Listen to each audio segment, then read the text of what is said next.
in some regions of the world. It is believed that a person present hiccup when someone talks about them.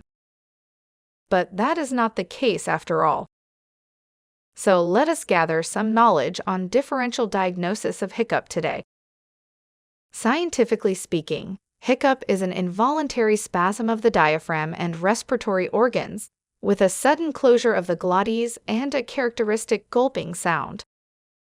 It feels like rapid intake of breath accompanied by tightness in the abdomen, often persistent.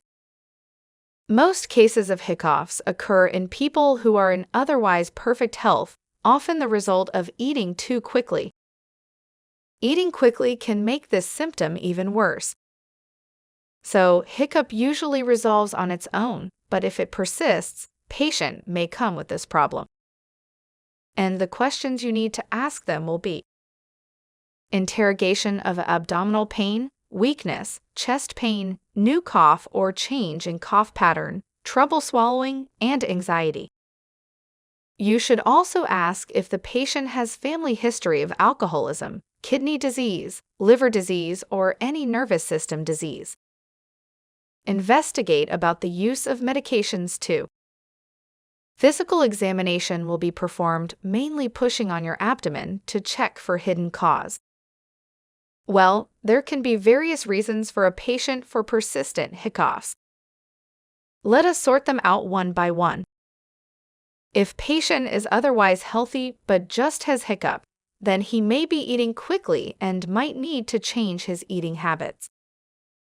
If the patient has nausea, vomiting, diarrhea, cramping, muscle aches with slight fever, they can be suffering from gastroenteritis.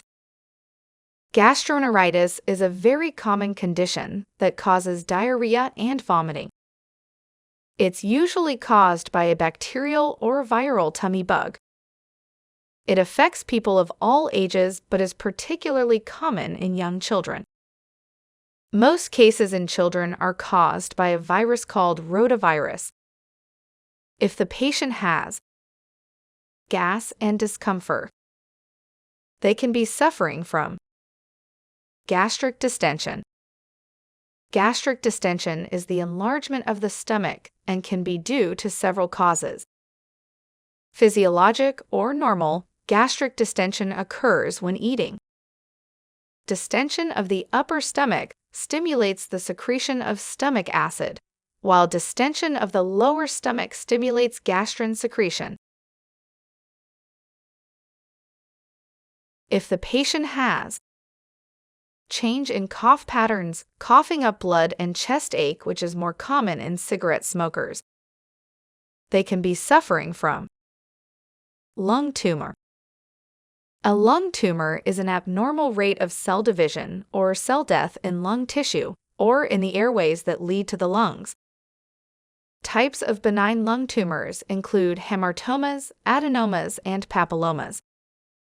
If the patient has pallor, gradual lapse into coma, and history of kidney disease, they can be suffering from end-stage renal disease, also called end-stage kidney disease or kidney failure, occurs when chronic kidney disease occurs, which is the gradual loss of kidney function and reaches an advanced state.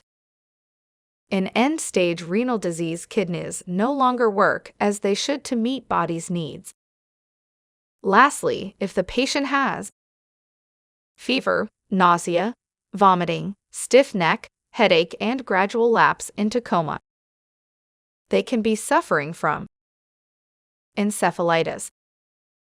Encephalitis is inflammation of the active tissues of the brain caused by an infection or an autoimmune response. The inflammation causes the brain to swell, which can lead to headache, stiff neck, sensitivity to light, mental confusion, and seizures. So that was all for the differential diagnosis for hiccup. Keep following sqadia.com for more informative medical videos.